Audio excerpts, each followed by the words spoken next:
Hello from Japanese classes in Pune.com.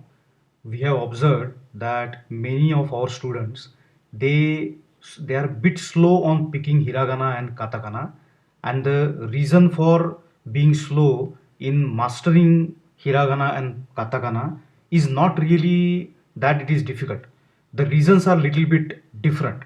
One of the reason is that they kind of, depending on the context, they can somehow manage to read some of the characters. So what they get away with is that they learn, say, 75% of the hiragana katakana characters. They can read it properly, but the rest of the 25% characters, they are still confused about it. They are not 100% sure, but based on the word, based on the context, they somehow manage. But then that is a lot prone to errors than really mastering it in such a way that, for example, you don't get confused when you are reading English alphabet, lowercase or uppercase. You never get confused. But here they get confused, but then they guess and they somehow manage. And some of the students, they just don't want to learn it. They have lots of excuses for it. But the most famous excuse that I have heard from them is that it is fine if I cannot read. I just want to communicate in Japanese. That's all, sir. I just want to make sure that in office, when the Japanese people are talking, I want to understand it. I want to reply them back. That's it. It's okay if I can't read. Now you know what?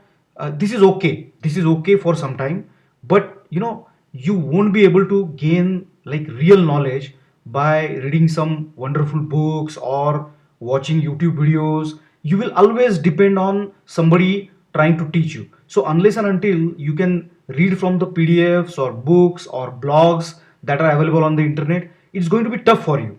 You won't be able to read, like, for example, news also, right? Then the communication in office is not always audio related, right? It can be through emails. So how are you going to read those emails if you cannot read Japanese? So there are many things that are very very important. And today, for example, you are saying that you don't want to appear for the exam, but what happens like later on? So you might want to appear for exam, and if you cannot read, then all your knowledge is a waste, right?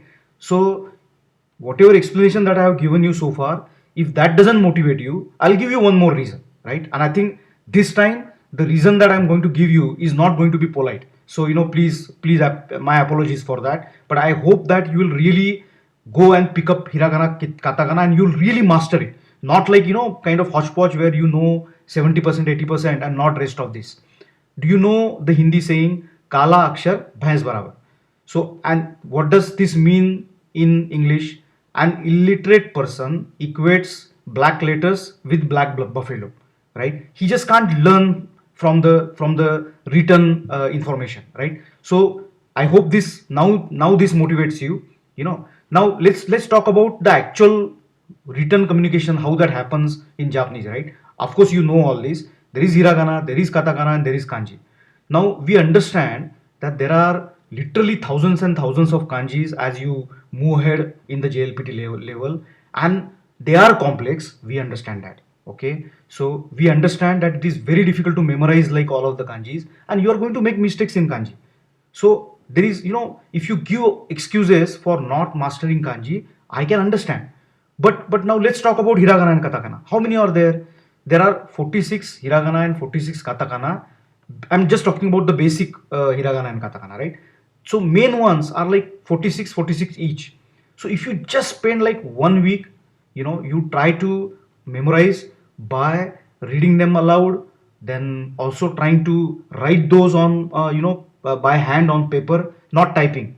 Actually write it in a scratch notepad, right? If you do that for just 1 week, you will definitely master it. So what we tell you is that, is it boring job to remember all that? Because we did English alphabet and our Indian scripts like when we were kids. But now you're learning a new language, so it's as good as like you becoming a kid and then doing exactly what you did at that time. Because we never get confused in English and our mother tongue related Devanagari scripts, for example, right? So we never get confused. So you really need to spend the same amount of time, the same amount of effort, energy, and you need to motivate yourself and just get over with it in like 1 week. so that you never ever have confusion when you are reading hiragana and katakana. So thank you for watching this video. If you like the video, then please hit the like button, hit the subscribe button and the bell button, so that you keep getting the alerts whenever we post a new video like this. Thank you so much.